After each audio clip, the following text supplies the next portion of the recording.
Hello guys, how are you? I'm Hardeep Singh. Welcome back to your own YouTube channel. IELTS updates and recent exams. For more updates related to recent IELTS exam writing test topics, listening, reading, practice test, and speaking, you got guesswork. Please, guys, participate in everyday listening and reading practice test to achieve your desired band score in your actual IELTS exam. Please hit the like and subscribe button. Press the bell icon for the upcoming notifications. Don't forget like, subscribe and share my YouTube channel and my Facebook page, IELTS updates and recent exams. Part 1.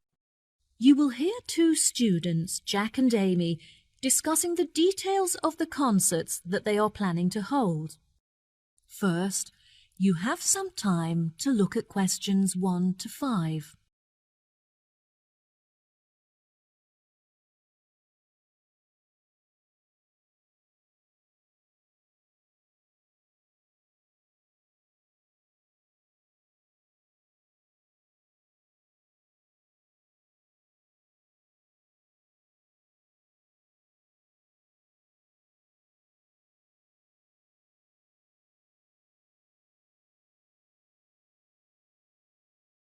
Listen carefully and answer questions 1 to 5.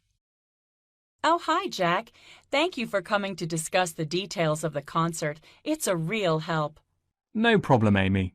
I'm looking forward to throwing some ideas around. Shall we order coffee before we begin? Yes, I'll have a cappuccino, please. Right. First on the agenda is deciding who the intended audience is, because we'll obviously have to base our choice of music on this. Classical concerts are held all the time, but I'd really like to do something different and make it special. What do you think about holding it outside? I like the idea, but the weather is too unpredictable. What if we host the concert for children? We could make it more lighthearted and everyone could dress up in costume. What a wonderful idea! We could host the event every afternoon so that children can attend after school. How much do you think we should charge? I don't think we should charge more than $5 for the student tickets. No, I think that $4 would be a fair price. We can charge adults a little bit more. I'd say that $6.50 is suitable. Okay, great. That should hopefully cover the costs of running the event. The local press will be in attendance to take photographs to print in the newspaper, so we'll also need to organize a press tent. It's all so exciting. There will also be a representative from the local radio station broadcasting live. They're predicting is that over 1,000 people will tune in to listen. Now that we're agreed, let's move on to discuss our other more sophisticated concert, where we'll be hosting a number of well-known opera performers. As the majority of people will be at work during the day, I suggest that the concert takes place in the late afternoon or evening. Which do you think? I think we should definitely hold an evening concert. The darkness will make the entire performance more dramatic. Yes, that will be fantastic. Let's host the event on Friday when everyone can wind down after finishing a week of work. It'll be a lovely start to the weekend. As it will be a lavish and elegant event, I think we should set quite a high entrance fee of around $40. It'll give us some extra money to spend on decorations. That sounds fair. Instead of using chandeliers and electric lights, we should decorate the marquee with candles instead. It would be so romantic. Okay, perfect. Before you hear the rest of the conversation, you have some time to look at questions 6 to 10.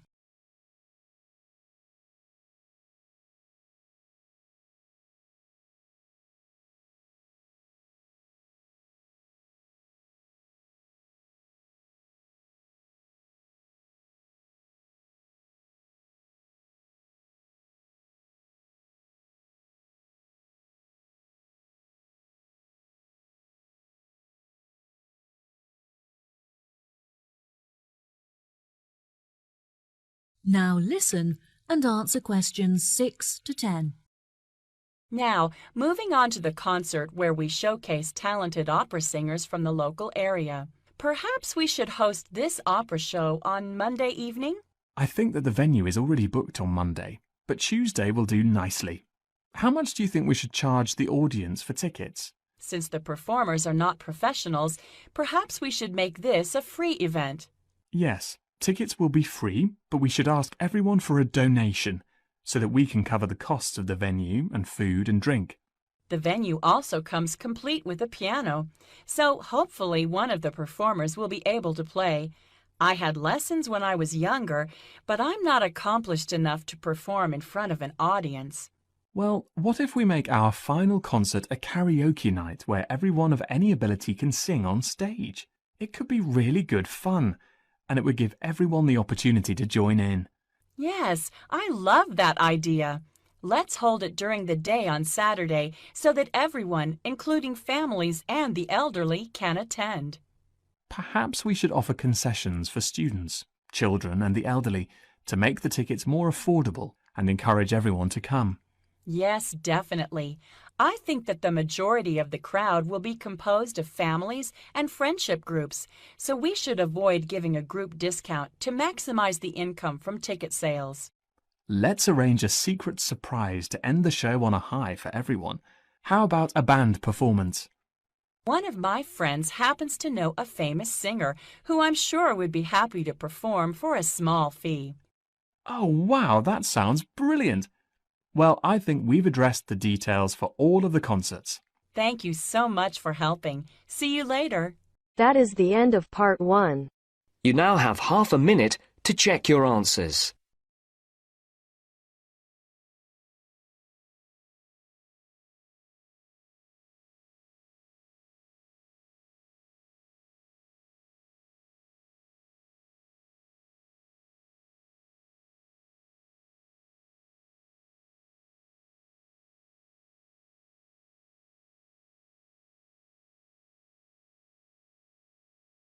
Now turns to part 2.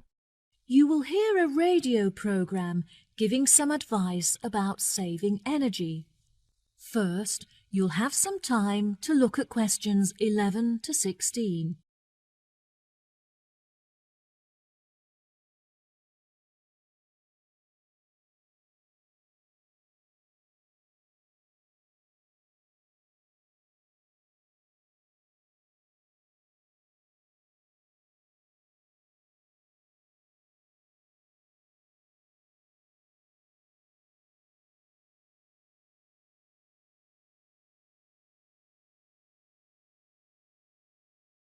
Now, listen carefully and answer questions 11 to 16. Hello, ladies and gentlemen, and thanks for tuning in to Action Radio, where we discuss current affairs and global issues.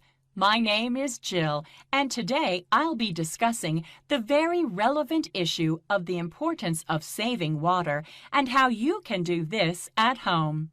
The most common type of wasted energy in the domestic environment is heat. However, since the walls of my home are very well insulated, I am lucky to have no issue with this. I've discovered, however, that I waste a lot of water as a result of my lifestyle. I've researched ways to minimize my water usage online and have been pleasantly surprised to find that there are specialists in the area who can make some changes to my home immediately. The only downside is that the works are quite expensive and there are no means of getting financial assistance. Now, if any of you listeners are interested in reducing your energy usage, here are a couple of easy and positive changes you can make immediately. A lot of the magazines will recommend that you change your bulbs for those with energy-saving capabilities. However, I have found that these make little difference to your electricity bills, and they also severely reduce the light levels in your home. Instead, simply switch off all plug sockets and appliances to make an immediate saving on your electricity consumption. If this doesn't make enough of a saving for you, you could later try turning down the thermostat as well. Despite the discount that my energy provider gave me for prompt payment, my monthly bills were very expensive for the amount of energy that I was using, so I decided to change providers. Not only did I make a huge monthly saving, but the company also offered me other perks. I am now able to pay my monthly bills online, for example, which I am thrilled about because it means that I no longer have to drive to the bank. Once I have been a customer with them for a year, they will also offer a deduction for all of the energy-saving appliances I use. Now, many of you will have an electricity meter at home, so I'm sure you'll all understand the issues associated with them. They occupy a lot of space in your home and can be unsightly if you're unable to tuck them away in a cupboard. Mine is quite large as it measures both my gas and electricity, but I was luckily able to hide it in the coat cupboard where I can keep it hidden but also access it easily. Having said that, whenever I have to take a meter reading, I have to use a torch because the screen is too dark to read the numbers correctly. I have recently had an extension built on my house to make room for a new bathroom complete with a low-energy boiler so I can take long showers guilt-free. The walls are nice and thick and well insulated, but unfortunately the window is a little drafty, so I'm going to have to invest in upgrading it. Speaking of renewable energy, I initially considered installing solar panels on the roof instead of using a low-energy boiler, which was the less expensive option. In the end, I decided that the panels would look too ugly on my house, despite that they were technically easy to operate. Before you hear the rest of the talk, you have some time to look at questions 17 to 20.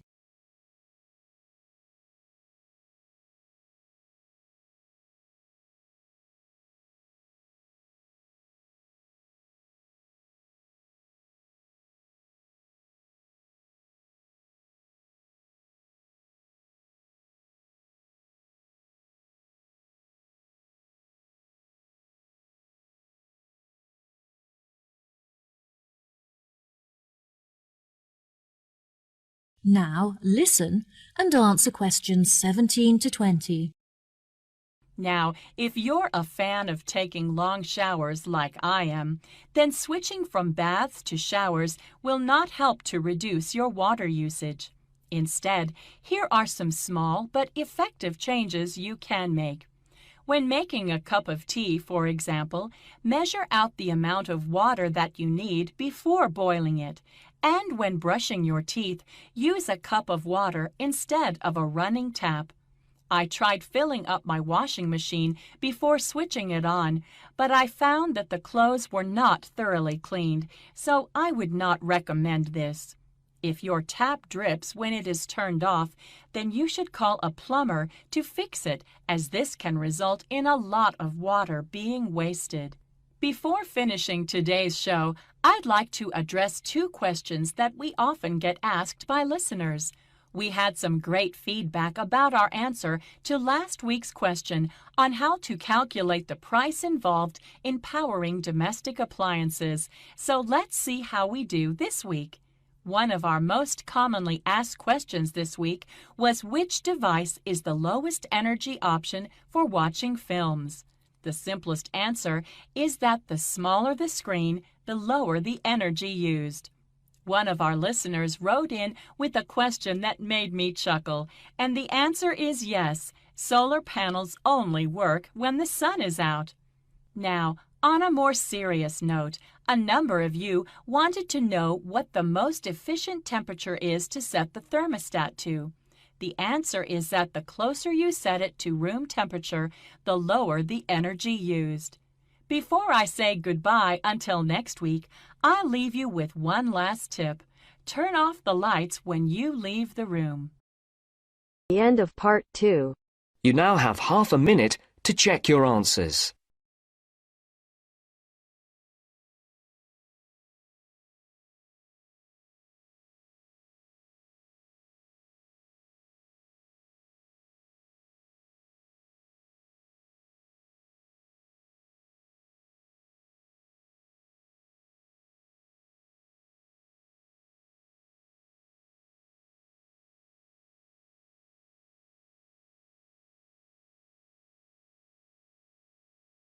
Now turns to part 3.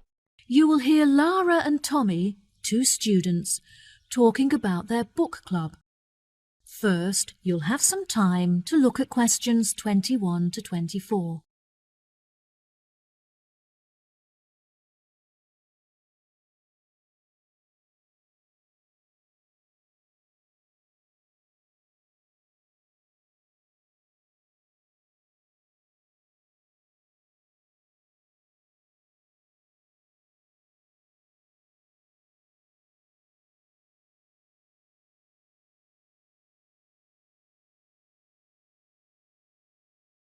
Now listen carefully and answer questions 21 to 24. Hi, Tommy. I haven't seen you for ages. How have you been? Oh, hi, Lara. I'm great. I've just joined a local book club that meets every Wednesday, and I'm really enjoying it. Next week, we're discussing the novels of Charles Dickens. I'm really looking forward to it, as he's my favourite author. Yes, absolutely. His novels are wonderful. I attended Dickens' book club too. Would you like to do a practice session with me in preparation for your meeting? Sure, that sounds great. Let's start by discussing the main characters in David Copperfield and the ways in which they're affected by the events of the story as it develops. What do you think of Rosie? I think that she's a really sweet character in the beginning, but as the story progresses, she becomes bitter because of how her relationships had turned out in the past. That's true. Her sisters all marry and live happily ever after, but she ends up alone. It is very interesting to see how deeply the change in her personality affects her relationships. What is your opinion of Florrie? I find her very manipulative. She seems intent on seeking attention, so whenever she wants something from her family members, she persistently acts in a very silly manner, just like a kid. Unfortunately, many people do not realize this, and so they give her the attention that she's seeking, which only encourages her to continue behaving this way. Yes, Florrie is the complete opposite of Lizzie. Lizzie is very sensitive, and she has a true perceptiveness into how people are feeling and how they behave, which enables her to act appropriately towards them. She is very kind and generous and cares about how people feel. That's true, and I really like her character too. My least favourite character is Estelle, because she acts so selfishly and gets enjoyment from making others suffer. Unfortunately, there are many people like her in the world who intend to make others feel like this. It's interesting how you can associate so many of the characters with people that you know in real life. I think that the reason why Dickens is so good at creating deep and believable characters is because he understands human mentality. Before you hear the rest of the conversation, you'll have some time to look at questions 25 to 30.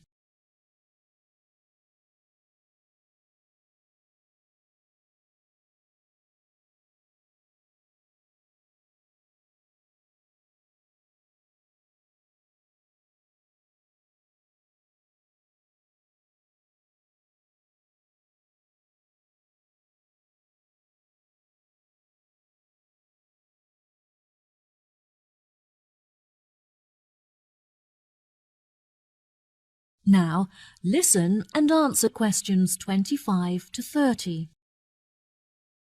Absolutely. What do you think of the literature lectures? I really look forward to them. They're the highlight of my week. The lecturer is usually late, but that gives you time to settle down and get organized before the lecture begins. Do you have a discussion period at the end? No, I don't think so. We're meant to, but since the lectures often begin late, this means that there is no time left for a conversation about the lecture. I think this is a real shame, because it really helps you to gain a good understanding of the books when you hear other people's opinion of it. What about your lectures? My lecturers have very good organisation skills, so their lectures are well organised and packed full of information. They always leave enough time at the end for consideration, when everyone is really quiet and we reflect on the lecture in our own minds before we open up for discussion. This really helps you to gather your thoughts and absorb the information from the lecture. Oh, that sounds brilliant.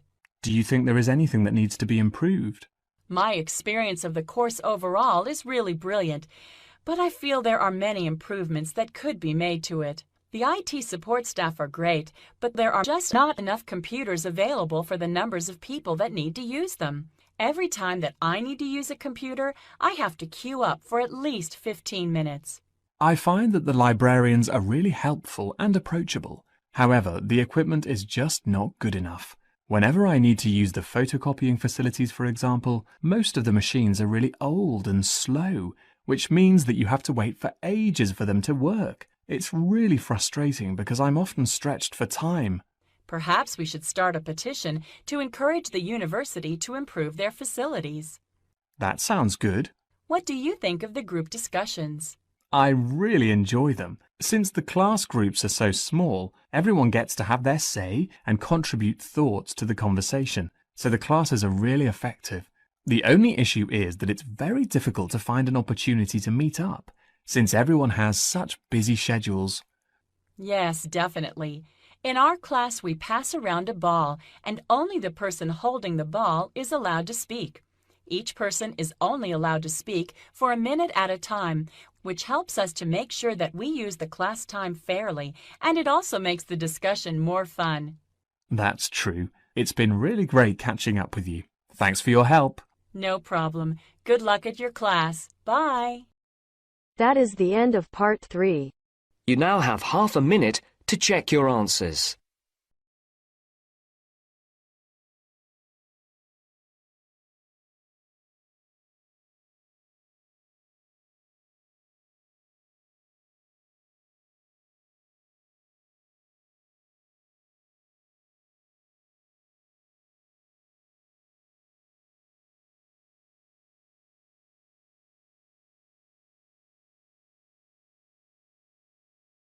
Now turns to part 4.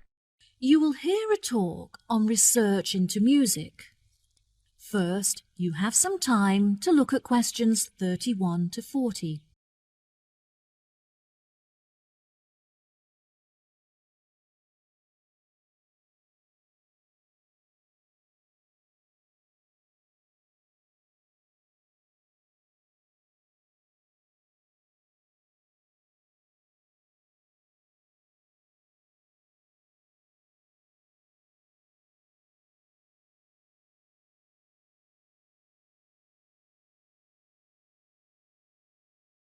Now, listen carefully and answer questions 31 to 40. Today we're going to delve into the fascinating history of music in Britain and the evolution that it experienced throughout the duration of the 18th and 19th centuries. During the second half of the 18th century, Britain experienced an industrial revolution, during which its manufacturing industry underwent a major transition from hand production methods to the use of machinery. This sudden boom in the industry drew thousands of people into the cities, where they knew they'd be able to find jobs in the factories, working with or maintaining the machinery. This sudden influx of people into the cities did not just come from the surrounding countryside, but also from other poorer nations in search of a better life. Between 1800 and 1900, the population of England increased by 4 times. This mass immigration from different nations and areas of the country resulted in a variety of cultural influences meeting and mixing to form a new, more diverse culture. With this new culture came a new style of music. Prior to the Industrial Revolution, music had originally been written to reflect the hard, labour-intensive life in all kinds of industries when all work had to be done by hand. Most people resided in small, rural communities where their lives revolved around farming. Life for the average person was difficult, as incomes were meagre, and malnourishment and disease were common. Despite the difference in nationalities of the people and the variety of musical genres, all of the music shared one common language, English.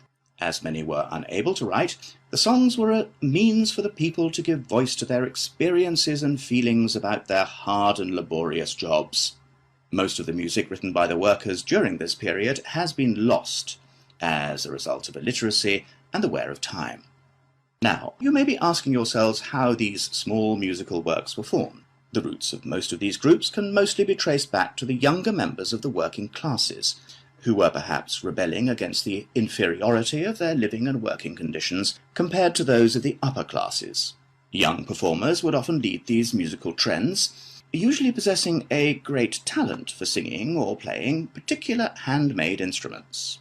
As time progressed into the 19th century, these musical groups had gained much notoriety and would hold small performances in the street for all to watch. It was perhaps their blind optimism and rebellious spirit that led them to become so popular with their audiences, which were usually made up of the poorest of the poor. Despite efforts by the upper classes to put an end to these musical traditions, they continued to gain popularity and flourish. By the late 1870s, they had evolved past the barrier of the social echelons and gained access to the middle class. Performances were held in proper establishments such as village halls, and some were even ticketed, with audiences paying a fee for the privilege of watching. Music produced by these groups were better recorded, and some is still preserved today in museums. The music of these groups may not exist in the present day, but its influences are still clear if you look closely enough. In classical culture, for example, many of the themes and theatrical performances are still based on the lives and experiences of the working classes both prior to and following the Industrial Revolution. The novel entitled Les Miserables by Victor Hugo, for example, is a novel about the French working classes and is still widely popular today. The original recordings of the music written during these periods are now hugely valuable due to the demand from avid collectors and enthusiastic fans. Many of these recordings are publicly owned and displayed in museum exhibits. However, a selection are still privately owned and occasionally appear for sale in auctions, often reaching prices in the hundreds of thousands. Well, that just about wraps the lecture up for today.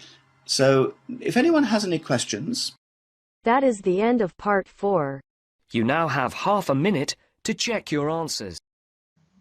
So guys, don't forget like, subscribe and share my YouTube channel and my Facebook page, IELTS updates and recent exams. For more updates related to recent IELTS exam writing test topics, listening, reading, practice test and speaking, you got guesswork.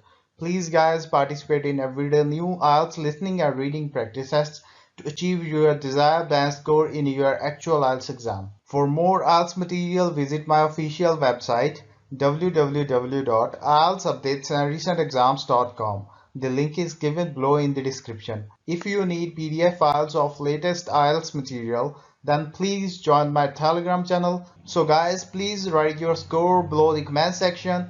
Again, thanks for listening. God bless you all guys. Stay tuned, stay safe.